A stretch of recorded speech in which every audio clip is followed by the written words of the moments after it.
오늘 읽었었던 이 빌립보서 4장 1절에서 4절 말씀, 우리가 굉장히 잘 아는 말씀입니다. 사실 솔직히 얘기해서 고개를 끄덕거리시는 분들 있는데 잘 모르는데 끄덕거리고 있을 거예요. 왜냐하면 빌립보서 4장 1절부터 4절까지를 아는 게 아니라 4절만 압니다. 주 안에서 항상 기뻐하라, 내가 다시 말하노니 기뻐하라는 아는데 1절부터 3절은 몰라요. 그런데 왜 우리는 안다고 그랬을까요? 문턱 이게 4절이 마지막에 읽으니까 그런 느낌이 왔을 거예요. 그런데 제가 굳이 일부러 1절부터 4절까지 다 읽은 이유가 있습니다. 그 이유를 하나씩 오늘 같이 찾아가 보도록 하겠습니다. 제가 대학생 때 이런 일이 있었어요. 대학생 때 여러분들 다 주 안에서 기뻐하면서 살아가는 그 삶을 살아가고 계시죠? 감사합니다. 저도 대학생 때 그 삶을 실천하기 위해서 한 선배한테 배웠었습니다. 제가 그때만 해도요, 이 당구를 치는 게 그렇게 막 좋아 보이는, 지금도 그러잖아요. 좋아 보이는 때가 아니었었어요. 이게 말하고 나서 보니까 제 이야기를 막 하면 안 되나 싶기도 하고 그러네요. 옛날 이야기를. 제가 그렇게 나중에 예수님, 성령님 나중에 만나고 막 그러면서 막 많이 변화되고 좋은 일이 많이 있었어요. 그런데 예전에 그래도 이제 교회라는 곳에 와가지고 이제 여의도 순복음교회라는 것을 나중에 왔어요. 저는 어렸을 때 각종 교단을 다 돌아다니고 그러다가 순복음교회도 갔었지만 나중에 정착을 순복음교회를 했었던 거는 이제 고3 때부터 시작해가지고 대학생으로 되면서부터 이렇게 다녔었거든요. 근데 이제 대학교 때 갔을 때 그때는 이제 당구장 하면 무조건 담배 피고 그 조금만 더 이전 올라가면 뭐 당구장에는 막 불량한 사람들 많이 있고 막 그런 있잖아요. 막 그런 분위기였었으니까 좋게 생각하던 시절이 아닙니다. 지금은 물론 금연하고 또 스포츠로 바뀌어 있지만 그때는 그러지 않았었어요. 그런데 이 주일날 이 청년들이 대학생이 끝나고 나면 이 주일날 예배 드리고 나면 뭐 하는지 아세요? 축구하러 갑니다. 일단 축구를 저는 굉장히 좋아하기 때문에요. 항상 축구를 해요. 항상 축구를 끝나고 나면 그 다음에요, 집에 가냐? 집에 가지 않습니다. 그럼 어딜 가냐? 바로 당구장 가자는 거예요. 밥 먹고 당구 치러 가자는 겁니다. 그런데 이제 조금 뭔가 성령님이 무엇인지 하나님이 누군지 조금씩 알아가고 있는 것 같은, 그전에는 교회 다녔지만 그냥 막 놀러 다니는 느낌처럼 막 다녔고 나중에 조금씩 배우면서 알아가고 있는 저한테 이래도 되나라는 생각이 드는 거예요. 당구장을 가도 되나? 특히 주일인데? 라고 하면서 고민하고 막 그러고 있었어요. 그때 선배들이 저한테 좋은 말씀의 양육을 가르쳐 주셨습니다. 빌립보서 4장 4절 말씀에 주 안에서 항상 기뻐하라, 내가 다시 말하노니 기뻐하라 라고 적혀 있지 않냐? 우리가 기뻐하는 것이 하나님의 뜻이다. 당구는 하나님께서 주신 선물이니 가서 우리가 즐기는 게 하나님의 뜻이다라고 알려주신 거예요. 저는 그날 레마가 무엇인지 처음으로 알았습니다. 하나님의 이 말씀이 저에게 온전히 임하는데요, 그 성령님과 말씀에 사로잡혀서 온전히 일체가 되어 가가지고 같이 놀기 시작하는 것입니다. 믿으십니까? 아멘이 아무도 안 와. 여러분 솔직히 우리 이런 식으로 다 응답 받잖아요. 안 그런 척하고 있는데 진짜 우리 이런 식으로 많이 응답 받습니다. 내가 좋아하는 거에 말씀이 조금 비슷한 거 있으면 그것이 응답이라고 생각하잖아요. 술 좋아하는 사람들에게 레마가 어디예요? 에베소서 5장 18절 말씀이잖아요. 술 취하지 말라, 이는 방탕한 것이니 오직 성령의 충만함을 받으라. 술은 취하지만 않으면 된다. 야, 나는 진짜 소주를 3병을 먹어도 안 취해. 은혜다, 은혜. 여러분 5장 18절을 보면서 이게 술에 대한 규정, 그 말씀이세요? 앞뒤로 보세요. 술에 대한 거 진짜 1%도 관련 없는 얘기예요. 아무런 그런 상관없는 얘기예요.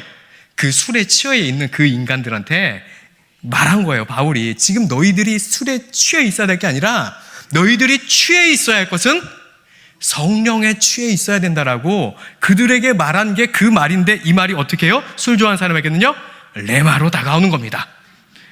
우리는 성경을 이런 식으로 바라볼 때가 많이 있어요. 그러다 보니까 성경을 각자 자기 뜻대로 해석하고 나 좋을 대로 해석할 때가 상당히 많이 있다는 것입니다. 그러다 보니까 해석한 성경과 실제 신앙생활이 맞지 않을 때가 많이 있어요? 없어요? 있습니다. 질문 바로 드려보겠습니다. 여러분, 기도하면 다 응답되십니까? 다 아니라 그러네요. 되는 사람이 없나? 진짜 감사한 줄 아세요? 여러분, 기도하면 응답되는 게 다 되면요, 여러분 여기 오늘 안 앉아 있어요. 여러분 지금 유럽 여행 중입니다. 크루즈 타고. 하나님 나에게 주시옵소서 할 때 바로 주는 거예요. 티켓이 나에게 왔어요. 여러분, 우리가 모여서 경품 추천할 때 모두가 기도하는 마음으로 거기서 기다리고 있는 거 아십니까? 하나님은 저에게 응답을 해주신 적이 한 번도 없어요. 뭐라도 작은 거라도 응답됐으면 좋겠는데, 그렇게 안 주시더라고요. 그럼 우리가 살아가면서요, 기도하면 다 응답된다라고 우리가 그렇게 믿고 그렇게 성경을 보기도 하지만 실제 신앙생활 해보면 기도하는 것이 그대로 다 응답되지 않을 때가 많이 있다는 것입니다. 자, 그러면 두 번째로 질문 한번 드려보겠습니다. 그렇다면 응답이 왜 안 될까요? 조용해지시네요. 자, 응답이 안 되는 건요, 첫 번째, 가장 큰 이유는 기도에 대한 접근 자체가 완전히 잘못되어 있기 때문입니다. 오늘 이 이야기를 조금 들으시면 듣고 나서 뭘 어쩌라는 건가 하면서 굉장히 혼란해질 수도 있는 이야기를 꺼낼까 말까 하다가 그냥 한번 꺼내보겠습니다.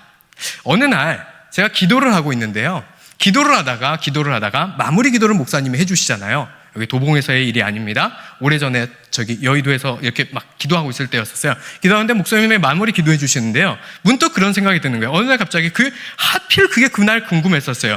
예수님의 이름으로 기도드립니다. 마지막에 어떻게 끝내요? 예수님의 이름으로 기도드립니다 하면서 끝내잖아요.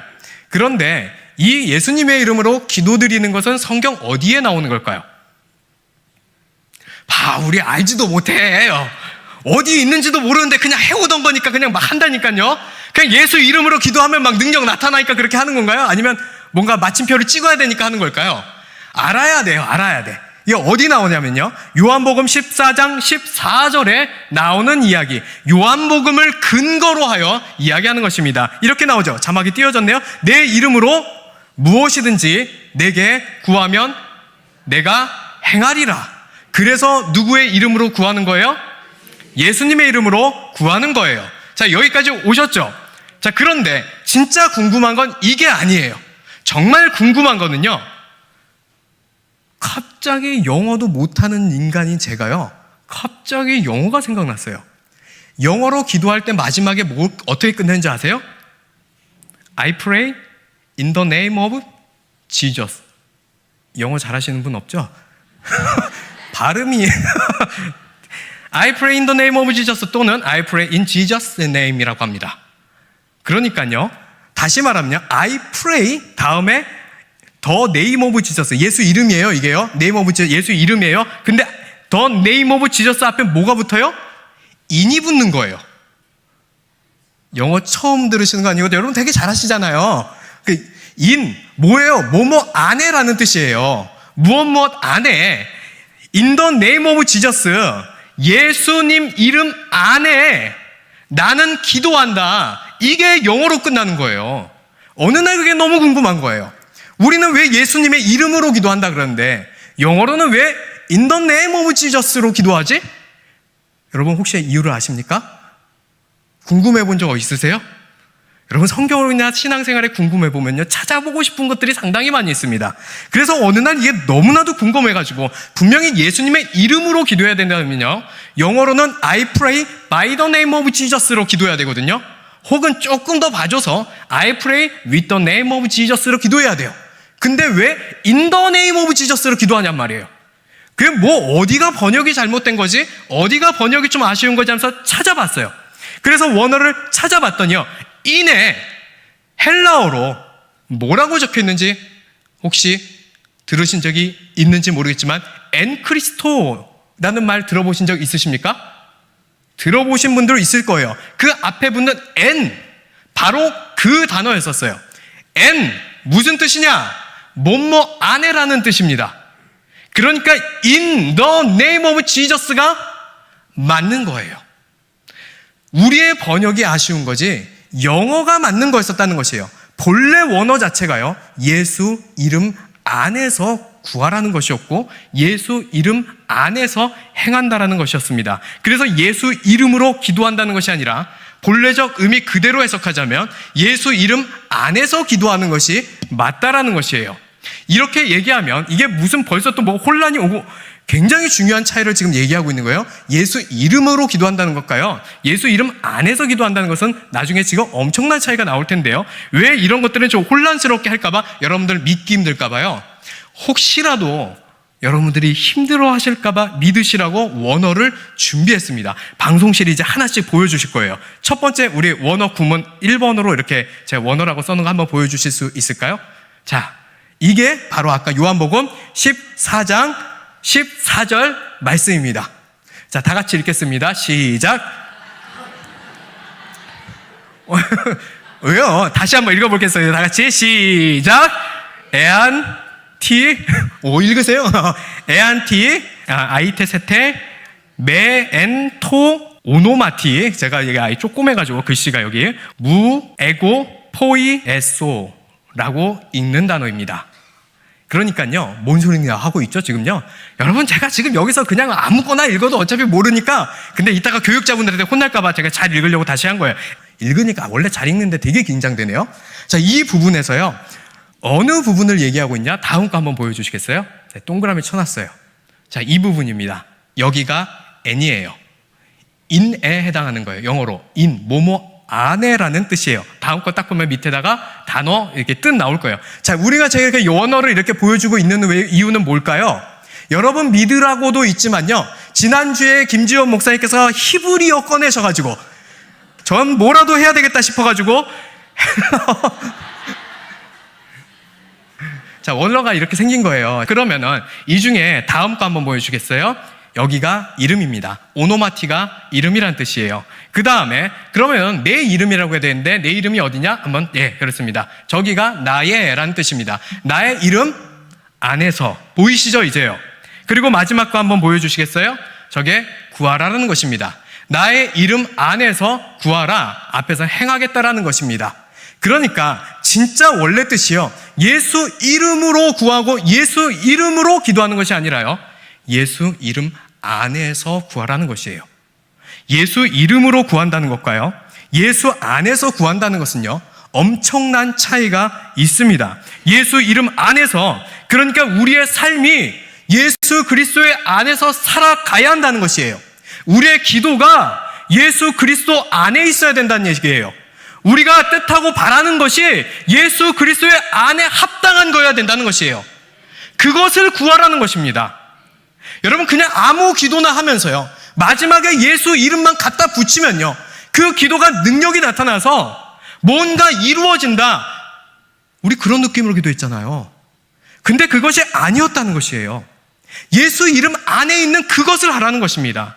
여러분, 그렇다면요, 우리 한번 생각해 보기를 원합니다. 그냥 우리가 지금까지 막 그냥 예수 이름만 붙여대고 기도했었던 그 기도들, 예수 안에서 살아간다고 이제 기도해야 된다는 것인데, 예수 안에서 살아가는 그 삶이 아파트값 많이 오르게 해달라는 것이 예수 안에 있는 기도인가요?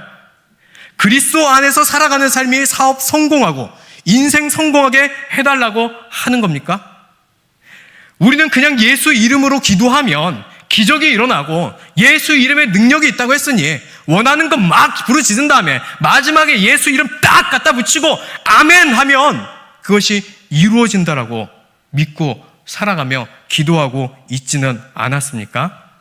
그냥 내 삶이 그리스도 안에 있든지 없든지 별 관심은 없고, 그런 건 잘 모르겠고, 나 오늘 문제 해결받고 응답 받을 거 있는데 그냥 오늘 부르짖고 마지막에 예수 이름 그냥 딱 갖다 붙이면 능력이 나타나서 해결이 될 줄로 믿습니다. 아멘. 우리 이러고 살지 않았어요? 심각한데 웃고 계셔요. 아니, 웃으면 좋죠. 왜 웃겠어요? 우리 이렇게 기도했잖아요, 솔직히요. 그냥 내 꿈, 내 소원, 우리 자녀 좋은 대학, 그냥 취직 막 기도하고, 그냥 그렇게 살아가면서 그냥 그렇게 기도하고 예수 이름 마지막에 갖다 붙이면 응답이 나타날 줄로 믿습니다 하면서 늘 기도하며 살아가지 않았냐는 것입니다. 여러분 기억하여 주시길 바랍니다. 예수님의 이름은요 부적이 아닙니다. 여러분들이 원하는 꿈과 원하는 소원을 그냥 막 읊어댄 다음에 마지막에 이 부적을 갖다 붙이면 그것이 이루어지는 그런 부적이 아니라는 것이에요. 세상에 많은 종교들이 다 그렇게 하고 있어요. 다 그런 식으로 하고 있다고요. 그런데 마지막 다 그렇게 하는데 왜 우린 여기 있냐? 어떨 때는 그런 생각이 들어요. 예수 이름이 다른 데보다 뭔가 좀 용하니까 영험해서 여기에 능력이 나타나니까 여기에 와서 소원 빌고 예수 이름 갖다 붙이자. 그것이 우리의 신앙이고 우리의 기도고 우리의 간구입니까? 오늘 이 자리에도 우리는 수많은 예배라는 이름 안에 문제 해결을 위해서 기도하며 어쩌면 그것이 예수라는 그 이름 안에 있는지 없는지 별 크게 관심은 없고 그냥 기도하고 있을 때가 많이 있진 않나 생각해 보기를 원합니다. 우리가 성경을 잘라서요 아까처럼 그냥 요한복음 14장 14절만 보니까 우리의 신앙이 종교 행위화 되고 있는 것이에요. 이 뜻이 뭘 의미하는지, 예수 안에서 기도한다는 게 뭔지, 그 이름으로 기도한다는 게 뭔지, 지금까지 목사님이 설명했는데 저게 맞는 건지, 믿어도 되는 건지 뭔지 하나도 모를 때가 많이 있고 결국은 돌아가서 다시 내 식대로 생각할 때가 많이 있다는 것입니다. 그래서 성경을 보기를 원합니다. 지금 요한복음 14장부터 진짜 뭐라고 나온 건지 같이 보도록 할 텐데요. 14장 10절부터 15절까지를 먼저 같이 한번 읽어보도록 하겠습니다. 자막에 나올 거예요. 같이 한번 읽어보겠습니다. 내가 아버지 안에 거하고 아버지는 내 안에 계신 것을 내가 믿지 아니하느냐? 내가 너희에게 이르는 말은 스스로 하는 것이 아니라 아버지께서 내 안에 계셔서 그의 일을 하시는 것이라. 내가 아버지 안에 거하고 아버지께서 내 안에 계심을 믿으라. 그렇지 못하였거든 행하는 그 일로 말미암아 나를 믿으라. 내가 진실로 진실로 너희에게 이르노니 나를 믿는 자는 내가 하는 일을 그도 할 것이요 또한 그보다 큰 일도 하리니 이는 내가 아버지께로 감이라. 너희가 내 이름으로 무엇을 구하든지 내가 행하리니 이는 아버지로 하여금 아들로 말미암아 그다음 뭐라고요? 함께 읽겠습니다. 시작. 영광을 받게 하려 하심이라. 잘 기억해 두세요. 그 다음에 14, 15 마지막에 읽을게요. 다시. 내 이름으로 무엇을 구하든지 내게 구하면 내가 행하리라. 너희가 나를 사랑하면 나의 계명을 지키리라. 목사님 왜 이상한 15절에서 끊었어요? 라고 하겠죠. 일부러 그런 거예요. 우리가 14절에서 맨날 끄거든요. 이 15절부터요 정말 중요한 얘기들이 계속 나오는데요 우리는 앞뒤로 다 잘라먹고 이 14절만 보게 하는 거예요. 예수님 안에서 구하는 것이 뭘 구하라는 거예요? 아버지께 영광을, 아버지로 하여금 아들로 말미암아 영광을 받게 하시려는 거, 그게 예수 안에서 있는 것을 구하는, 예수 이름으로 구한다, 예수님 안에서 구한다라고 요한복음이 설명하고 있는 것입니다. 그럼 여기만 설명하고 있냐? 주구장창 계속 얘기하고 있어요. 15장까지도 가보겠습니다. 15장 5절부터 10절 말씀, 우리가 굉장히 잘 알고 있는 말씀인데요 이거 착각하지 않고 우리가 잘 봐야 됩니다. 15장 5절부터 10절 말씀 같이 한번 읽어볼게요. 시작. 나는 포도나무요 너희는 가지라. 그가 내 안에 내가 그 안에 거하면 사람이 열매를 많이 맺나니 나를 떠나서는 너희가 아무것도 할 수 없음이라. 사람이 내 안에 거하지 아니하면 가지처럼 밖에 버려져 마르나니 사람들이 그것을 모아다가 불에 던져 사르느니라. 너희가 내 안에 거하고 내 말이 너희 안에 거하면 무엇이든지 원하는 대로 구하라. 그리하면 이루리라. 너희가 열매를 많이 맺으면 내 아버지께서 영광을 받으실 것이요 너희는 내 제자가 되리라. 아버지께서 나를 사랑하신 것 같이 나도 너희를 사랑하였으니 나의 사랑 안에 거하라. 내가 아버지의 계명을 지켜 그의 사랑 안에 거하는 것 같이 너희도 내 계명을 지키면 내 사랑 안에 거하리라. 여기까지 혹시라도 감이 오십니까? 지금 이거 포도나무, 너희는, 나는 포도나무여 너희는 가지라 아멘 하고 끝날 문제의 이야기를 하고 있는 게 아니에요. 지금요 계속 같은 얘기를 하고 있는 거예요. 예수님이요 쭉 얘기하고 있어요. 이거 어디까지 가냐면요. 요한복음 16장 26절, 27절까지 한번 가보도록 할게요. 요한복음 16장 26절하고 27절도 한번 읽어볼 텐데, 먼저 26절 한번 읽어보겠습니다. 시작. 그날에 너희가 내 이름으로 구할 것이요 내가 너희를 위하여 아버지께 구하겠다 하는 말이 아니니. 자, 여기까지 한번 볼게요. 또 똑같은 얘기하고 있죠. 그러니까요, 지금요 계속 같은 얘기하고 있다는 거예요. 예수님이 하나의 주제를 가지고 여기까지 얘기하고 계시는 거예요. 지금 읽었었던 이 66절의 말씀이 진짜 우리에게 중요한 말씀인데, 이제 우리가 기도하면 예수님께서 직접 하나님께 우리 거 듣고 가서 전해주겠다는 게 아니라 너희가 내 이름 안에서 직접 하나님께 구할 수 있다라는 얘기를 하는 것이 지금 26절 말씀입니다. 자, 27절 한번 또 읽어볼게요. 시작.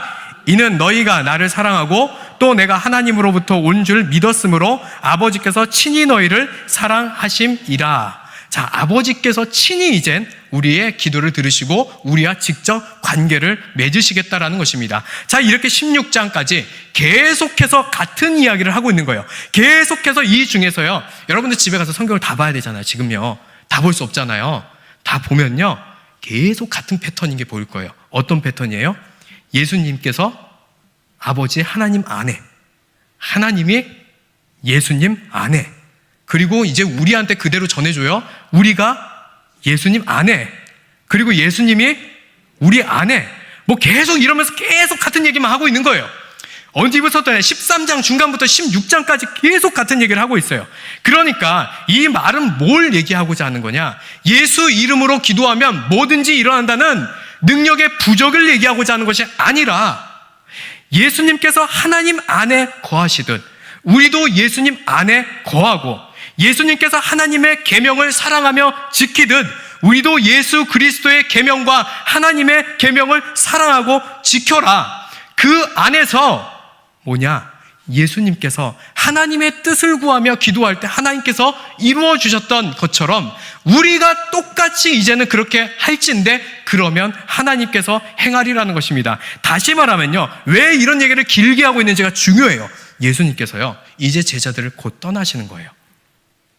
예수님께서 이제 제자들과 함께 있지 못하게 되는 거예요. 그래서 예수님께서 떠나기 전에 뭘 가르쳐주고 있는 거냐면요, 내가 지금까지 하나님 아버지 안에 있고 아버지가 내 안에 있어서 그의 말씀 속에 내가 있고 내 속에 하나님의 말씀이 있기 때문에 그 계명을 지켜 사랑하며 하나님도 나를 사랑하고 나도 하나님 사랑하고, 이 패턴 계속하면서 뭘 하는 거냐? 내가 그 안에서 기도하며 구했던 모든 것들, 이제 누가 해야 된다? 이제 누가 해야 된다? 너희가 하라는 거예요. 다시 말하면요, 예수님 안에서 기도한다는 것은요, 우리의 소원과 꿈을 위하기 위해서 열심히 기도해서 강남의 아파트를 위해서 막 기도하고 그러면서 예수 이름 딱 갖다 붙이는 게 아니라, 예수님께서 하셨던 기도, 이제는 너희가 내 이름으로 기도하라는 게 이 요한복음의 말씀이라는 것입니다. 우리가 간구하고 뜻하는 바가 하나님의 뜻 안에 있고, 우리가 그것을 기도하며 예수님께서 기도하며 이 땅 가운데 하나님의 영광을 나타내기 위해 살아갔던 그 삶을 이제 우리가 살으라는 거예요. 그것이 예수 그리스도 안에서 기도한다는 것입니다. 그런데 우리는 너무나도 예수님의 이름을 그냥 부적처럼 사용하고 있지는 않으십니까? 예수님께서 혹시라도 못 알아먹을까 봐 13장부터 16장까지 이 대장정에 걸쳐서요, 자신의 삶을 통해서 예를 들어주고 포도나무와 가지를 통해서도 예를 들어주고 못 알아먹을까 봐 이렇게 길게 제자들한테 얘기했는데, 우리는 그것을 보고도 모르고 있지는 않았을까? 다시 한번 돌아보기를 원합니다.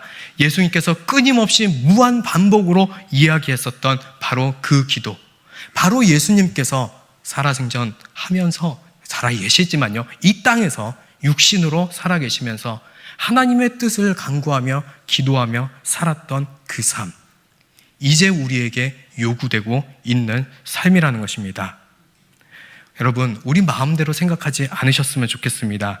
예수 이름에 능력이 있으니까, 좀 더 느낌 살려보자면 예수 이름이 영험하고 용하다니까 그 이름 한번 사용해서 내 문제 해결받고 그 이름 한번 이용해가지고 나도 복받은 인생 한번 살아보고 이재용만큼은 욕심을 안 내더라도 나도 중산층 한번 돼서 좋은데 서울숲 아파트 한번 살아보고 지금 하는 사업장도 복도 주시고 이번 계약 잘 되게 해주시고 내 자녀 잘 되기 위해서 내 자녀 좋은 대학 가게 해달라고 내 자녀 취직하고 결혼하여 잘 살고 이 땅에서 승승장구할 수 있도록 기도하고 마지막에 예수 이름만 딱 갖다 붙이고 될 줄로 믿습니다. 아멘. 이러지 맙시다. 여러분, 이거는 예수님 안에 있는 기도가 아닙니다. 그리고 이런 걸 확신할수록 믿음이라고 하는 것도 아닙니다. 여러분, 성경에 그걸 믿으라고 하는 것이 아니에요. 오늘 원래 그 얘기 나누려고 했다가 그냥 다시 또 이야기 나눴었는데, 여러분, 진짜로 성경이 말하는 것은 믿음은요, 하나님의 그 영광을 인정하며 살아가는 것이 신앙이고 믿음인 줄로 믿으시길 바랍니다. 그냥 하나님의 그 존재 자체를 인정하는 거예요. 하나님의 그 영광을 인정하는 삶이에요. 그게 믿음인 것입니다. 잘 될 줄은 믿습니다. 합격할 줄은 믿습니다. 그거 잘 믿는다고 해서 믿음이 대단한 것이 아니라는 것입니다. 우리의 삶이 그리스도 안에 있도록 살아가는 믿음, 그것이 우리 안에 대단한 믿음임을 절대로 잊지 마시기를 바랍니다. 그냥 우리 안에 예수 이름 갖다 붙여서 능력이 일어난다고 믿는다는 것은요, 기독교 신앙이 아닙니다. 성경이 알려주고 있는 신앙이 아니라는 것입니다. 그 오해로부터 우리는 벗어나기를 바랍니다. 다시 한번 말씀드립니다. 예수님의 이름으로 기도한다는 것은 예수님의 마음에 합한 기도, 하나님 뜻 안에 있는 기도를 구하며 나아간다라는 것입니다. 여러분, 이렇게 해도 이해가 잘 안 가실 수도 있을 것 같아요. 그래서 제가 뭐를 하나 나눠보려고 하냐면요, 우리 1교구 지금 무슨 공부하고 있죠? 조용하고 있는데 공부 안 한 사람들 아닌데요? 이렇게 하면 제가 민망한 것 같은데 사전에 준비를 하고 왔었어야 되는데 준비 없이 제가 물어봐서 그럽니다. 마태복음을 공부하고 있습니다. 마태복음의 가장 유명한 구하라는 장절은 어딜까요? 7장 7절 말씀입니다. 구하라, 찾으라, 두드리라 라고 나오죠. 그리하라, 그리하면, 와, 벌써 띄워주고 있어요. 여러분 잘 아는 말씀이죠? 굉장히 잘 아는 말씀인데요, 제가 이거를 12절까지로 부탁을 했거든요. 한번 다 읽어볼게요. 시작. 구하라, 그리하면 너희에게 주실 것이요, 찾으라, 그리하면 찾아낼 것이요, 문을 두드리라, 그리하면 너희에게 열릴 것이니, 구하는 이마다 받을 것이요, 찾는 이마다 찾아낼 것이요, 두드리는 이에게는 열릴 것이니라. 너희 중에 누가 아들이 떡을 달라 하는데 돌을 주며 생선을 달라 하는데 뱀을 줄 사람이 있겠느냐? 너희 악한 자라도 좋은 것으로 자식에게 줄 줄 알거든 하물며 하늘에 계신 너희 아버지께서 구하는 자에게 좋은 것으로 주시지 않겠느냐? 아멘 하면서 여기서 끝내죠. 바로 근데 자막 12절 나오죠. 12절까지 읽어야 됩니다. 같이 읽겠습니다. 시작. 그러므로 무엇이든지 남에게 대접을 받고자 하는 대로 너희도 남을 대접하라. 이것이 율법이요 선지자니라. 자 봐요. 12절에 첫 글자가 뭐예요? 그러므로. 그러니까 앞에랑 관련이 있다는 거예요? 없다는 거예요? 있다는 거예요. 그런데 관련이 있는 것 같아요? 없는 것 같아요? 없어요. 뭔 말인지 하나도 모르겠어요. 구하라, 찾으라, 두드리라 그러면 준다 그랬는데 그러므로 갑자기 남에게 대접, 이게 뭔 소리야? 그러니까 어디까지 끊어 읽으면 딱 은혜 받고 좋습니까? 11절까지 딱 끊으면 은혜가 그냥 이빠이 임하는 거예요. 뭐 일본어 쓰면 안 되는데. 엄청 은혜를 받는 겁니다. 그래서 오늘 아멘 하면서 구하라 하면서 가는 거예요. 이게 우리가 말씀을 잘라서 읽기 때문에 말씀이 주고자 했었던 그 이야기가 무엇인지를 놓치고 있는 대표적인 예 중에 하나입니다. 7장은요 1절에 그렇게 시작합니다. 비판하지 말라. 그러면 너도 비판받지 않을 것이다. 너가 남을 헤아려라. 그러면 너도 헤아림을 받을 것이라. 그리고 나서 나오는 말씀입니다. 구하라. 그러면 주실 것이다. 찾으라. 찾을 것이다. 두드리라. 열릴 것이다. 12절의 마지막에 그래서 뭐 하라는 걸까요? 이 이야기가요. 그러면요 12절이 아니라 앞에 다시 7절이요. 뭐예요? 내 욕심 위해서 나 위해서 구하라는 거예요? 이 말씀 그 말씀이 아니라요, 율법과 선지자 뭘 가르치는 겁니까? 내 이웃을 내 몸과 같이 사랑하라 지금 가르치고 계시는 중인 거예요. 똑같이 너희도 그렇게 대접받거나 비판받을 것이다. 그러니 구하라. 누구를 위해서? 내 이웃을 위해서. 찾으라. 누구를 위해서요? 그 옆 사람 위해서요. 지금 두드려주라. 지금 여기 있는 이 공동체 속에 아파하고 슬퍼하는 그 자를 위해서 두드려주라는 거예요. 지금 그 말씀하고 있는데 잘라서 11절에서 끝낸 다음에 우리는 그냥 문제 해결을 되기를 원합니다. 믿습니다. 예수 이름 부적다. 이렇게 기도하면서 살아오지는 않았습니까? 이제 12절이 이해가 갈 겁니다. 그래서 12절에 그렇게 끝나는 거예요. 무엇이든지 그러므로 무엇이든지 남에게 대접을 받고자 하는 대로 너희도 남을 대접하라. 이것이 율법이요 선지자니라. 마태복음 7장부터 있었던 굉장히 7장에 있었던 이 유명한 이야기는 바로 이 이야기입니다. 어떻게 좀 즐거우신가요? 안 즐거우시죠? 뭘 해야 되냐 이제 어떻게 해야 되나 싶잖아요. 여러분 169를 불쌍히 여겨주시기 바랍니다. 이런 말씀 나누면 지금 혼돈의 시간을 보내서 뭘 기도해야 되는지 막 갈피를 못 잡고 있어요. 지나가면서 힘내 하면서 톡톡 한 번씩 해주시고 그러시면 좋을 것 같아요. 여러분 근데 이게 진짜 말씀이에요. 이게 예수님께서 가르쳐 줬었던 바로 그 말씀이라는 것입니다. 예수님 안에서 구하라는 것, 하나님 나라와 의를 구하라. 그 뒤에 나요. 먼저 그의 나라와 그의 의를 구하라가 이 뒤에 나오는 말씀이에요. 그러면 하나님 나라와 그의 의를 구하라. 그렇게 기도하고 어떻게 해요? 오늘 힘들어하는 이웃을 위해서, 슬퍼하며 눈물 흘리는 그 사람을 위해서 기도해주고 같이 가서 손 붙잡고 눈물 흘려주는 것, 그리고 그 사람을 살펴 돌보아주고 그 사람의 부족한 것 채워주고자 어디 가서 급하게 두드려서라도 나의 이웃을 위해 애써주는 것, 그것이 무엇입니까? 예수 안에서 구한다라는 것입니다. 여러분 이런 얘기들을 나누고 나면요, 지금 몇몇들은 되게 뭔 소리야 중간에 나갈까 싶을지도 모르겠고 혼돈의 시간을 보내면서 이런 생각이 들지도 모릅니다. 목사님은 순복음이 아닌 것 같아. 웃으시는 분은 그런 것 같아요. 뭔가 장로교 같다. 여러분 가끔 그렇게 한 번은 들어본 적 있습니다. 뭔가 순복음이 아니고 장로교 같아요. 여러분 순복음이 뭔지 알고 얘기하세요? 알아요? 순복음하면 그냥 주여 삼창밖에 모르겠죠? 주여 주여 주여 뜨겁게 기도하는 이런 것밖에 모릅니다. 장로교는 그러면 아십니까? 특징이 뭔지 몰라요. 아무것도 모르는데 그냥 막 우리는 느낌대로 갈 때가 있습니다. 심지어 순복음의 반대가 장로교입니까? 뭐 그럼 거긴 사단이에요? 우리는 예수님이고? 말이 안 되는 얘기를 하고 있는 거잖아요. 뭔지 진짜 정확하게 잘 알았으면 좋겠어서 이제부터 또 다른 이야기를 계속 나누며 하나하나 이 이야기의 끝을 완성해 가보도록 하겠습니다. 여러분 먼저 잊지 말아셔야 될 것은요, 순복음이든 장로교든 감리교든 침례교든 다 순복음스럽고 장로교스럽고 감리교스러운 게 아니라 모두 다 복음스러워야 합니다. 모두 다 복음스러워야 된다고요. 여러분들이 갖고 있는 이 기본 사고관념, 우리의 고정관념이 복음이 아니라 성경이 말하고 있는 그것이 복음이라고요.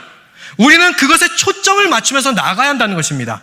내가 여태까지 오랫동안 지속해 왔는데, 나 이렇게 해 왔는데 성경이 틀리다면요, 그날부로 틀린 거예요. 그 다음부터 우리는 성경에 초점을 맞춰야 되는 것입니다. 모든 교회는 동일합니다.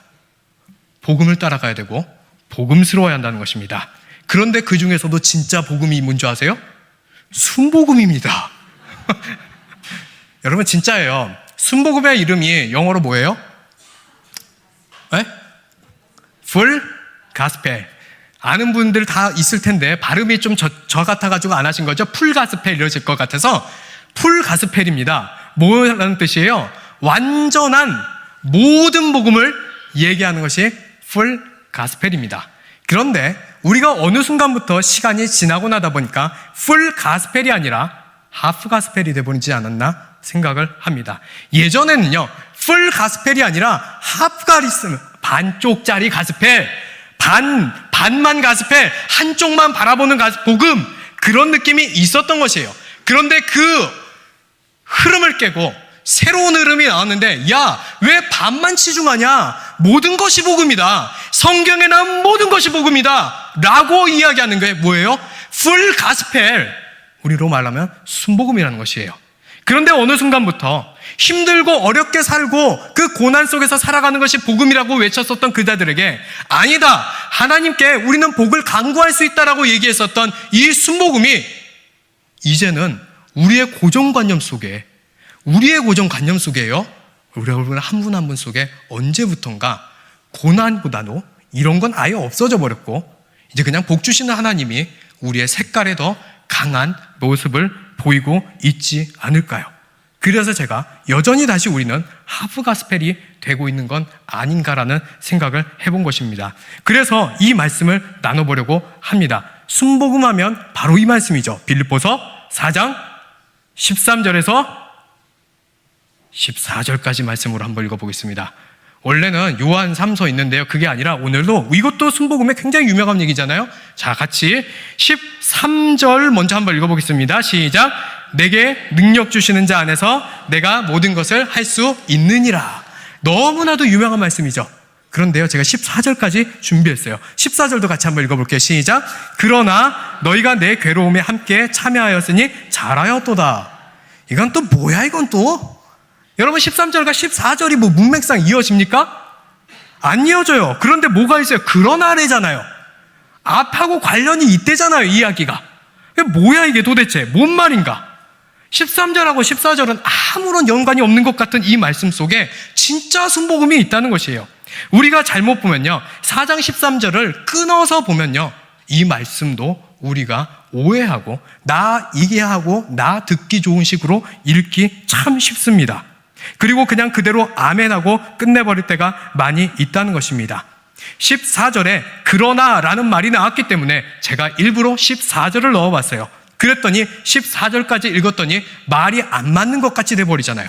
그래서 오늘 이 말씀이 진짜 우리에 무슨 말씀을 주고자 했는지 같이 다시 제대로 보면서 우리가 순복음이 뭘 얘기하고 있는지를 한번 나눠보려고 합니다. 자, 한번 10절부터 한번 14절까지를 다 읽고 나서 한 절 한 절 설명해 가보도록 하겠습니다. 이제 절정에 달아가고 있는 시간입니다. 4장 10절부터 14절 말씀 같이 읽어보겠습니다. 시작. 내가 주 안에서 크게 기뻐함은 너희가 나를 생각하던 것이 이제 다시 싹이 남이니 너희가 또한 이를 위하여 생각은 하였으나 기회가 없었느니라. 내가 궁핍함으로 말하는 것이 아니니라. 어떠한 형편에든지 나는 자기족하기를 배웠노니 나는 비천에 처할 줄도 알고 풍부에 처할 줄도 알아. 모든 일 곧 배부름과 배고픔과 풍부와 궁핍에도 처할 줄 아는 일체의 비결을 배웠노라. 내게 능력 주시는 자 안에서 내가 모든 것을 할 수 있느니라. 그러나 너희가 내 괴로움에 함께 참여하였으니 잘하였도다. 뭔 말인지 이해가 가십니까? 이해가 안 가죠?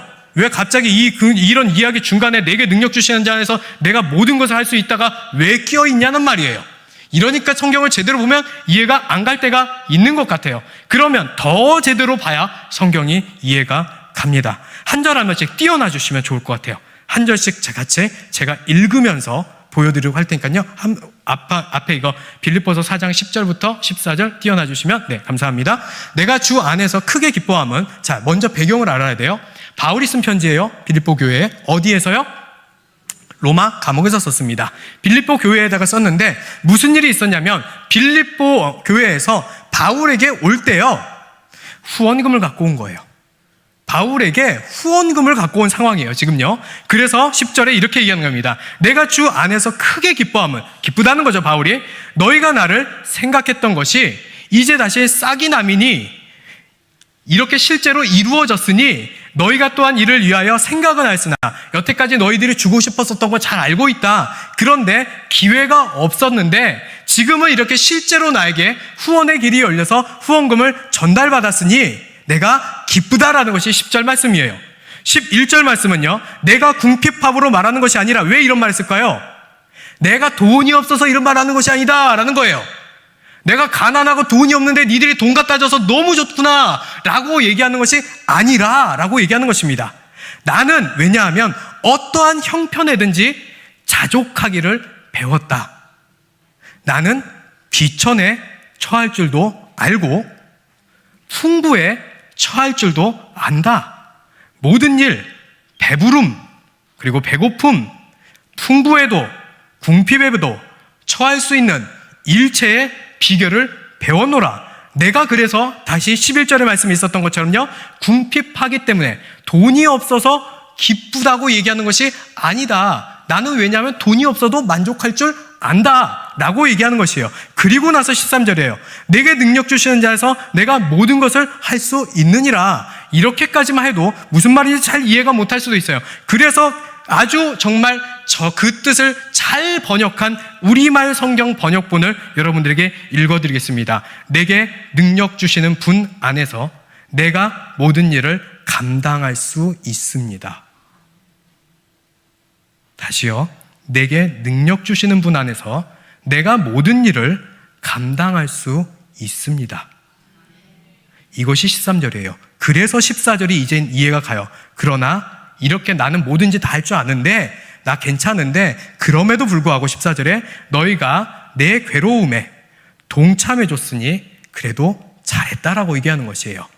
그러니까 돈이 없어서 기쁘다는 것이 아니라 너희가 내가 이렇게 고민하고 있는데 함께 마음을 합하여 이렇게 후원하는 그 마음을 보여주니 나 참 고맙다, 잘했다 라고 하는 것이 14절 말씀이라는 것입니다. 그러니까 우리가 여태까지 주님 안에서 우리는 뭐든지 할 수 있습니다 라고 하면서 그냥 예수 이름으로 딱 기도하면서 이겨내고 승리하고 성공하고 복 받고 하나도 적용이 안 되는 얘기예요. 오히려 그 반대가 돼버렸어요. 상황이 바뀌는 게 아니라 모든 상황 속에서 나는 그냥 잘 견딜 수 있습니다로 끝나버리는 게 되는 것이에요. 여러분, 빌립보서 4장 13절 말씀은요, 우리가 주 안에 있으면요 슈퍼맨이 된다는 얘기가 아니에요. 초능력이 생겨서 나는 그냥 모든 것을 할 수 있는 능력이 나타나서 내가 손만 대면 금으로 바뀌고 내가 손만 대면 복을 받고 나는 능력을 받아서 뭐든지 다 가능한 사람이 되고, 그 이야기를 하는 것이 전혀 아니라는 것입니다. 문맥을 잘 보셔도 이해가 가고 우리말 성경으로 해석하니까 더 이해가 가시잖아요. 그래서 바로 이 말씀은 그 말씀이기에 제가 진짜 순복음답다라고 해서 말씀으로 골라온 이야기입니다. 우리는 빌립보서 4장 6장 7절 말씀을 볼 때도 바로 앞에 있는 거거든요. 바로 앞에 있는 6장 7절, 4장 6, 7절 볼 때도 우리는 그런 생각을 하지 않습니다. 아무것도 염려하지 말고 다만 모든 일에 기도와 간구로 너희 구할 것을 하나님께 감사함으로 하나님께 아뢰라. 그리하면 모든 지각에 뛰어난 하나님의 평강이 그리스도 예수 안에서 너희 마음과 생각을 지키시리라. 그냥 아무 생각 없이 우리가 하나님께 감사함으로 구하면 응답받고 기적이 일어난대잖아요. 이 구문을 보고 있는데 정확하게 보세요. 뭐라고 나오나? 우리가 열심히 기도하면 어떻게 한다고요? 너희 마음과 생각을 지켜준대요. 우리 주님 해도 너무 하시지. 우리가 감사함으로 아뢰면 기적이 일어나고 응답이 일어나야 되는데 하나님께서 우리에게 주시는 게 뭐래요? 마음과 생각을 지켜주신대요. 어떻게 해요? 바울처럼 비천에 처할 줄도 알고 궁핍에 처할 줄도 알고 풍요에도 처할 줄도 알고 배부름에도 처할 수 있도록 그 마음을 지켜주신대요. 그래서 하나님께 구하고 아뢰랍니다. 정말 순복음적인 것 같습니다. 여러분, 신앙생활은 바로 이겁니다. 이거를 우리가 나누고 싶은 이야기가 제가 많이 있었다는 것이에요. 여러분, 예수님을 믿으면 신앙생활하면 힘든 일 안 생깁니까? 막 내게 능력 나타나가지고 막 진짜로 막 다 잘 되고 막 예수 이름으로 막 기도했더니 막 복이 쏟아지고 막 그래요? 복이 쏟아졌으면 제가 왜 여기 있겠습니까? 가가지고 기도하고, 아까 있잖아요. 크루즈 타고 가닌다니까요, 지금요. 근데 해보니까 아니잖아요. 아니, 오히려 예수님 믿고 살아가야 된다는 이유로 더 손해를 봐야 될 때가 너무나도 많이 있습니다. 여러분, 이 불금에 여기 와서 앉아 있는 것도 손해예요. 집에 가서 얼마나 재밌는 거 많이 있는데, 요새 드라마 뭐 하는지 모르겠지만요, 드라마 재밌는 거 봐야 되고 밀린 거 봐야 되는데 여기 와서 손해보고 있는 거잖아요. 우리는 살아가면서요, 예수님 때문에 손해볼 때가 상당히 많이 있습니다. 그러면 이렇게 얘기하면 오해하는 사람이 있을 것입니다. 목사님은 그런 고난을 받는 것이 참된 신앙이라고 생각하나 보다. 아닙니다. 여러분, 신앙은요, 고난주의에 빠지는 것 또한 참된 신앙이 절대로 아닙니다. 고난주의라 하면 나 고난받기 원한다라는 것처럼 고난을 끝없이 향해 가고, 신앙은 무조건 역시 고난과 고행이지. 뭔가 어렵고 힘들고 막 쥐어짜가지고 막 너무 지치고 육신이 고단하면 하늘에 더 가까워진 것 같은 이상한 느낌이 드는 거. 그러면 미신입니다, 여러분. 그런 생각 하지 마세요. 그런 거 신앙생활 아닙니다. 그것도 틀린 거예요. 여러분, 진짜 신앙은요, 아까 얘기했었던 지금 나눈 그 빌립보서 말씀입니다. 다시 말하면 뭐예요? 하나님께서요, 복을 주시면요, 누리세요. 하나님께서 우리에게 복을 허락하시면요, 마음껏 누리시기 바랍니다. 누군가에게 우린 복을 주실 거예요. 또 어느 날은 복을 주실 겁니다. 그러면 그 은혜 속에서 기뻐하며 누리시길 바랍니다. 내가 이렇게 복 받아도 되나? 뭐가 잘못된 것 같나? 나 고난스러워야 되는데, 고통스러워야 되는데, 어떡하지? 막 이러면 안 되는 것 같은데, 그런 생각하지 마시고 주님이 주실 때는 그냥 그대로 누리시면 됩니다.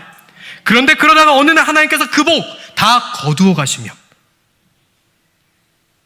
그래도 그냥 그 자리를 지키고 계시기 바랍니다.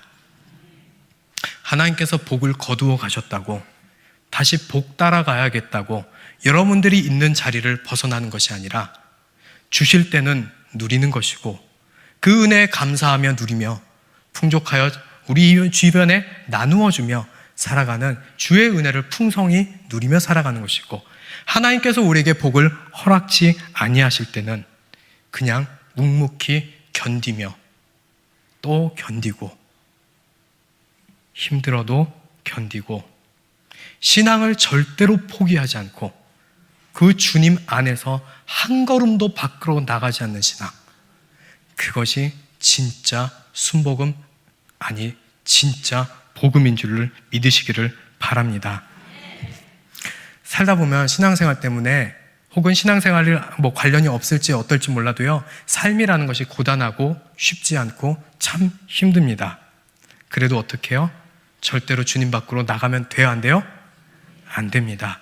힘들어도 포기하지 마시고 그 주님 안에서 견뎌내시기를 바랍니다. 오늘 말씀의 제목은 아까 이렇게 얘기했었습니다. 주 안에서 기뻐하라라는 것이 어떤 의미인가를 나누겠다고 했습니다. 여러분, 그냥 기쁘게 사는 것이 주님의 뜻입니까? 혹은 오늘 이야기했었던 것처럼 주 안에서 기뻐하라, 내가 다시 말하노니 기뻐하라라는 말씀을 이렇게 해석하는 분도 있습니다. 기쁘게 사는 것이 주님의 뜻인데 주님 안에 있어야 기뻐집니다. 그러니까 주님 안에 있으십시오. 이 해석도 정확한 해석이 아닙니다. 물론 그 기쁨이 다른 진짜 성경적 기쁨을 얘기하는 것이라면 물론 맞는 거지만, 우리가 일반적으로 생각하는 그 기쁨으로는 해석은 틀린 것입니다. 바울이 서신서를 썼었던 그 당시를 생각해봐야 더 이 말씀을 정확하게 이해할 수가 있습니다. 한번 상상해 볼게요. 예수님을 믿는다는 이유로 모든 것이 박탈당하고 생계조차 잃어야 했습니다. 우리말로 따지면 예수님을 믿어야 한다는 이유로 직장마다 다 거절당해야 되는 것이에요. 그뿐만 아니라 생명을 잃어야 했습니다. 예수님을 믿는다는 이유로 어렸을 때부터, 아기 때부터 항상 친구로 지내면서 힘들 때마다 서로 울고 붙잡고 서로 도와주며 나의 베스트 프렌드 그 친구가 이제는 나를 돌로 쳐 죽이려고 찾아오는 것입니다. 이것이 바울이 서신서를 쓰던, 예수님을 믿던 시절의 풍경입니다. 외세의 침입에 함께 피를 걸며 싸워왔고, 힘들고 힘든 그 포로기를 오랜 시간 같이 나와왔던 나의 동족들이 이제는 해방인가 자유인가 했었던 그 기쁨도 잠시 그 동족들이 날마다 찾아와 어제의 전우가 나에게 이렇게 얘기하는 겁니다. 저 신격 모독자를 돌로 쳐 죽이라 하며 사람들을 몰고 와 나를 치며 돌을 던지기 시작합니다. 자고 일어나 봤더니 어제까지도 함께 회당에 모여 예배했던 그 이웃과 친구가, 여러분들의 있는 그 옆 사람이, 우리 지역 식구가 오늘 아침에 일어나서 집을 나서 보니 길거리에 돌에 맞아 죽어 시체가 되어 있을 것입니다. 예수님을 믿는다는 이유로. 오늘은 우리 옆집 사람이 끌려가서 십자가에 죽고 나는 그 풍경을 보고 있는 겁니다. 질질 끌려가는 모습을. 로마인들의 재미거리를 위해서 사자에 잡혀먹는 쇼의 재료로 끌려가는 모습이 이번엔 저쪽에서 보입니다. 그 속에서 나는 포기하지 않고 예수님을 믿겠다라고 하며 살아가고 있는 시대. 대체 이런 삶과 풍경 속에서 뭘 기뻐하라는 겁니까? 뭐 어떻게 하면 기뻐할 수 있는 거예요? 재밌게 살라는 것이 기뻐하라는 것입니까? 그냥 즐겁게 살라는 것이 기뻐하라는 그 말이었을까요? 그 말씀이 아니라는 것입니다. 세상 바라보면요, 기뻐할 것이 하나도 없습니다. 내 삶을 들어봐도요, 기뻐할 것이 하나도 없습니다. 바울이 주 안에서 기뻐하라고 했었던 그 말씀은요, 오늘 빌립보서 4장에 본문에 있었던 것은 1절 이전에 보면요, 그러므로 나의 사랑하고 사모하는 형제들, 나의 기쁘며 면류관을 사랑하는 자들아, 이와 같이 주 안에서라.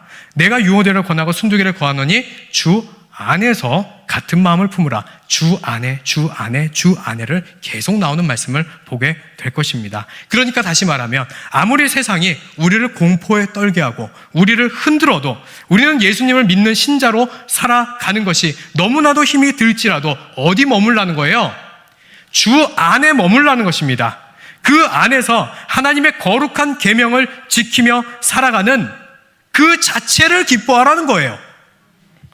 조금 더 의역을 해서 한번 느낌을 살려보겠습니다. 주 안에 머물라. 그리고 주 안에 있다는 것으로 기뻐하라. 삶은 피폐하고 주변에는 예수님 믿는다고 해서 다 죽어가고 있는 이런 상황 속에서도 우리는 오늘도 여전히 예수님을 배반하지 않고 오늘도 우리는 여전히 하나님의 뜻을 간구하며 나 이 자리에 서서 주님 예배하고 주님의 뜻을 향해 나아가는 삶, 그것이 우리 안에 기쁨으로 여기라는 것이 바울이 우리에게 주신 말씀이라는 것입니다. 주 안에 머물러 사시기를 바랍니다. 그리고 그 안에 있다는 것으로 기뻐하며 살아가시기를 바랍니다. 주일 1부 때, 지난주였나? 우리 이준영 목사님이 설교를 하셨고 제가 사회를 보고 있었습니다. 근데 목사님이 하나의 딱 포인트 너무 잘해주신 게 기억이 계속해서 나더라고요. 빌립보서 4장에 있었던 자족하는 것을 일체의 비결을 배웠다라고 바울이 이야기하는 것을 가지고 목사님이 얘기했었습니다. 자족하는 것은 저절로 되는 것이 아니라 배우는 것이라고요. 여러분, 우리가 그냥 가만히 있으면요, 되니까? 안 됩니다. 우리는 끊임없이 배우고 끊임없이 연단하고 훈련해 가면서 주 안에서 기뻐하는 법을 배워가야 하는 것입니다. 그러면 그것을 누구한테 배우는 것입니까? 여러분 주변에 조금 뒤로 돌아보시거나 옆으로 돌아보시면 누가 있습니까? 여러분들의 교구장이 계십니다. 그분들이 왜 있을 것 같아요? 여러분 복 빌어주라고 있는 분들 아닙니다. 여러분들에게, 우리에게, 성도분들에게 하나님 말씀 안에서 견디고 살아가며 이 안에서 벗어나지 않도록 일체의 비결을 가르치기 위해서 있는 분들이에요. 그런 분들에게 가서 배우시기 바랍니다. 말씀을 배우시고요, 하나님의 마음을 배우시고, 여기서 너무 힘든데 어떻게 견딜 수 있습니까 주님, 내가 모르겠습니다 할 때 우리 교구장님들한테 가서 그것을 배워가면서 훈련돼 가라고 있는 것이 우리 교역자들이 있는 것입니다. 그래서 우리의 역할이 제사장 겸 율법학자가 교구장들의 역할이라는 것입니다. 성도분들을 섬기기 위한 종이 아니라요, 하나님을 섬기는 종이고요, 하나님을 섬기는 종의 제사장과 율법학자로서 우리 공동체와 함께 자족하는 법, 하나님 말씀 안에 있고 주 안에서 살아가면서 너무나도 힘들어서 벗어나고 싶어서 미칠 것 같은 이 힘든 상황 속에서 어떻게 하면 벗어나지 않고 이 안에서 견디며 우리 주님 부르신 그날까지 내가 주 안에서 한 발자국도 벗어나지 않을까. 많이 배우시기 바랍니다. 정말 많이 배우시기 바랍니다. 맨날 와가지고 주님 하면서 목사님 뭐 이번에 우리가 뭐 계약했는데요, 그거 잘 되게 해주세요. 사업 번창해가지고 이번에 잘 돼가지고 하나님 영광 돌릴 수 있게, 이런 것만 하지 마시고, 이런 거 아예 하지 말라는 게 아니에요. 아까 그랬죠? 한쪽만 하는 거 아니라고요. 그런데 진짜 우리 목회자들의 본질인 그들을 통해서 여러분들 말씀을 배우시고 주 안에 머문 것을 배워가며 우리가 훈련되어 가며 성장하자는 것입니다. 그래서 우리 성도님들에게 잘 가르쳐드려서 정말 사나 죽으나 부요하나 부족하나 우리 주님 포기하지 않고 견뎌내고 이겨내고 자족할 수 있는 법을 가르쳐드리기 위해 저희는 최선을 다할 것입니다. 이미 다 하고 있지만 끝까지 다해서 여러분들에게 힘을 쏟으며 나아가고 있는 이 교구장분들과 교회학교 교육자님들에게 우리가 함께 배워가며 신앙생활을 잘 견디고 이겨내기를 바랍니다. 지치고 힘들어서 도무지 안 될 때 서로를 위해서 기도해 주시길 바랍니다. 그것이 예수 안에 그 이름으로 기도하는 것임을 잊지 마시기를 바랍니다. 우리가 이 시간 이제 마지막으로 말씀 나누고 기도할 텐데요. 이 말씀은 거의 읽을 거예요. 그래서 찬양 불렀으면 좋겠거든요. 건반을 좀 이렇게 쳐주시면 좋을 것 같아요. 네, 다른 찬양팀들도 제가 처음 불러봐서 그러니까 좀 도와주시면 좋을 것 같고, 조금만 기다렸다가 건반을 조금 해주시고 지금 같이 마지막 하나 말씀 나누겠습니다. 마태복음 6장 27절에서 29절에는 이런 말씀이 있습니다. 잘 아는 말씀이에요. 너희 중에 누가 염려함으로 그 키를 한 자라도 더할 수 있겠느냐? 또 너희가 어찌 의복을 위하여 염려하느냐? 들의 백합화가 어떻게 자라는가 생각하여 보라. 수고도 아니하고 길쌈도 아니하느니라. 그러나 내가 너희에게 말하노니 솔로몬의 모든 영광으로도 입은 것이 이 꽃 하나만 갖지 못하였느니라. 우리는 이 말씀을 대충 보느라 잘 보지 못할 때가 있습니다. 대충 보다 보면 들의 백합화를 솔로몬의 영광보다 화려하게 입히시겠다라는 말씀으로 착각하기 딱 쉽습니다. 그런데 정말 말씀을 다시 한번 잘 읽어보시면 그 말씀이 아니라는 것을 금세 눈치채실 수 있을 것입니다. 정말 다시 보면요, 우리는 그 백합화보다 귀하다고 했으니 솔로몬의 영광보다 우리를 더 화려하게 입히시겠구나, 아멘 하고 끝날 구절이 아니라는 것을 알 수 있을 것입니다. 말씀을 다시 잘 생각해 보시기 바랍니다. 들에 핀 백합화는 내일 일을 위해 쌓을 수 있는 것이 없습니다. 내일 일을 위해 영양분을 모으는 행위도 할 수 없습니다. 들에 핀 백합화가 고작 할 수 있는 것은 그냥 주어진 자리에서, 심겨진 그 자리에서 살아가는 것입니다. 그냥 주어진 그 자리에서 살아가는 것, 그것이 백합화가 할 수 있는 일의 전부인데, 그럼에도 불구하고 어떤 백합화는 좋은 흙에서, 또 어떤 백합화는 빠듯하고 힘든 토양에 있을 것입니다. 하지만 좋은 흙이라고 해서 자랑할 것도 없고, 부족한 흙에 있다고 해서 내일을 위해 쌓아둬야 하는 염려 속에 살아갈 것도 아닙니다. 들에 핀 백합화는 주어진 그 자리에서, 심기워진 그냥 그 자리에서 풍족하면 풍족한 대로, 부족하면 부족한 대로, 그냥 하나님께서 입히시고 기르시는 대로, 그렇게 주님 뜻대로 주의 영광 위에서, 하나님의 영광 위에서 주님의 뜻대로 자라나고 자라나는 것이, 그렇게 주님의 뜻을 이루며 살아가는 것이 무엇보다 낫다요? 솔로몬의 화려한 영광을 입은 것보다 차라리 낫다라는 말이 바로 이 말씀입니다. 여러분, 주어진 삶이 누군가는 좋은 토양에 있을 수도 있고 누군가는 빠듯한 토양에 있을지도 모릅니다. 하지만 오늘 이 말씀을 우리가 믿음으로 받아들였으면 좋겠습니다. 그래도 그것이 주어진 그 삶에서 지키며 주의 뜻 안에서 살아가는 것이 솔로몬의 영광보다 낫다고 하셨사오니, 나 오늘도 이 자리에서 주어진 삶을 감당하고 견뎌내며 주의 뜻을 이루며 살아가기를 소망합니다. 믿으십니까? 이 시간 우리가 함께 찬양하며 고백하기를 원합니다. 이 땅에 내 삶이로 해주시면 돼요.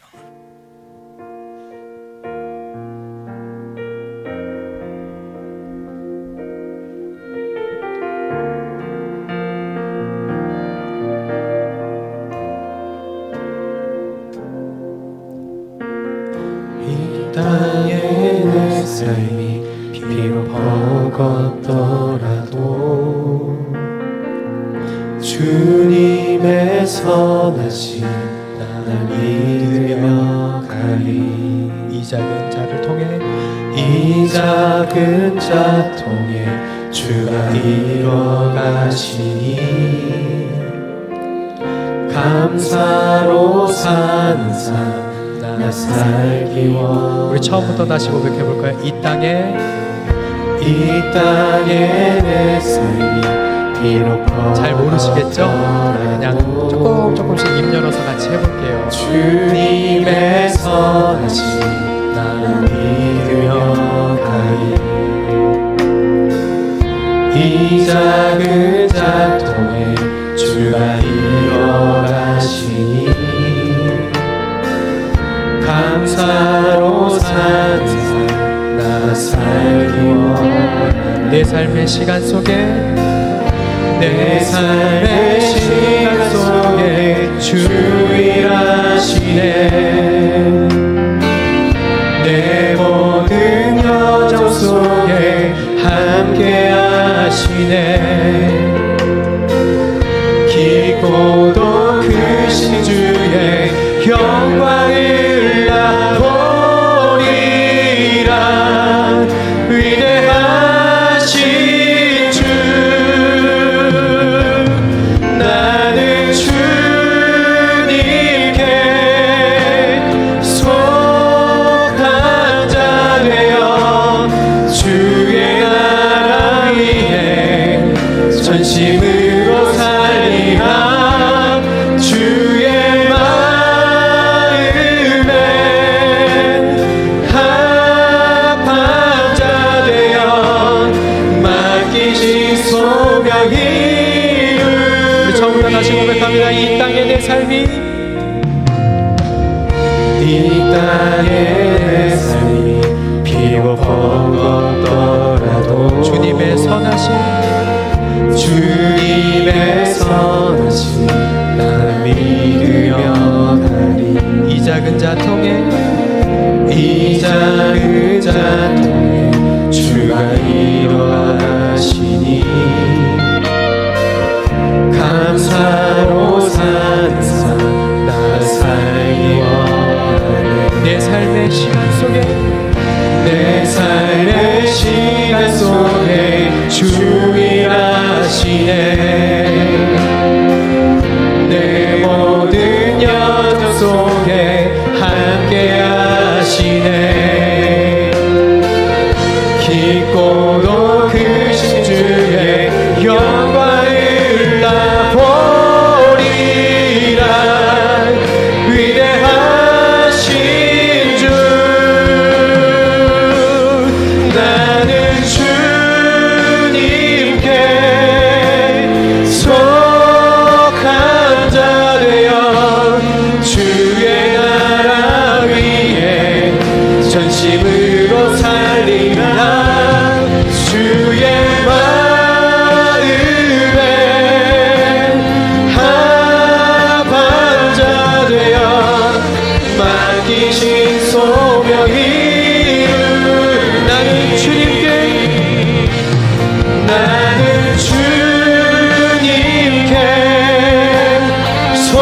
속한 자 되어 주의 나라 위에 전심으로 살리라.